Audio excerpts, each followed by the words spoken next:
Welcome, my listeners. I want to share a brief insight on the ongoing crisis of burning schools in our country. I will start my presentation by posing two questions. One, do we have secular schools in the countries surrounding us in Africa? Two, do we hear of students burning schools as it happens in our country? If not, it is evident we have a serious problem in our country that needs to be addressed. The crisis of student burning schools has persisted in our countries for many years. Properties worth millions of shillings have been destroyed. It is time the stakeholders reason together and find a long-lasting solution. We must come out of what we call the blame game. Every time this crisis happens, we are busy blaming one another. And the largest portion of the blame is directed toward the parents. My question is, who are these parents? Let us reason together. Are they not the clergy? Are they not the teachers? Are they not the officials in the Ministry of Education? Are they not the researchers? Are they not the congregants in our churches? Are they not the leaders in our community? So generally, when we talk about parents, we are all in that bracket. And therefore, in my own thinking as a researcher, our children are simply expressing themselves through rebellion.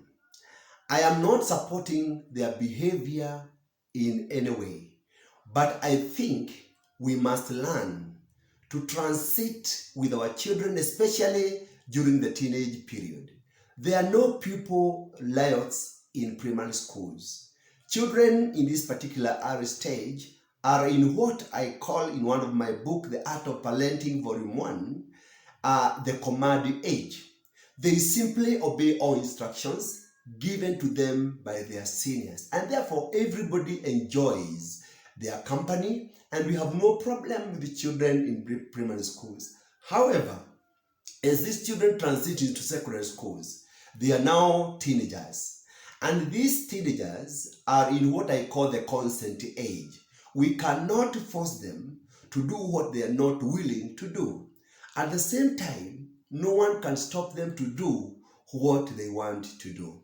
Teenagers, therefore, tend to resist senior members of the society who attempts to treat them as, and I put in quote, as children, and ignore their need to be listened and respected. Note those two words, to be listened and respected. So the best way, according to my perspective, of handling teenage rebellion in homes and in schools is simply through dialogue.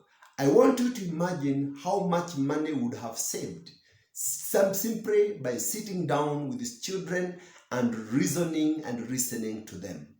This insight I have shared in my book, The Art of Parenting, Volume 1, has helped many parents with defiant teenagers.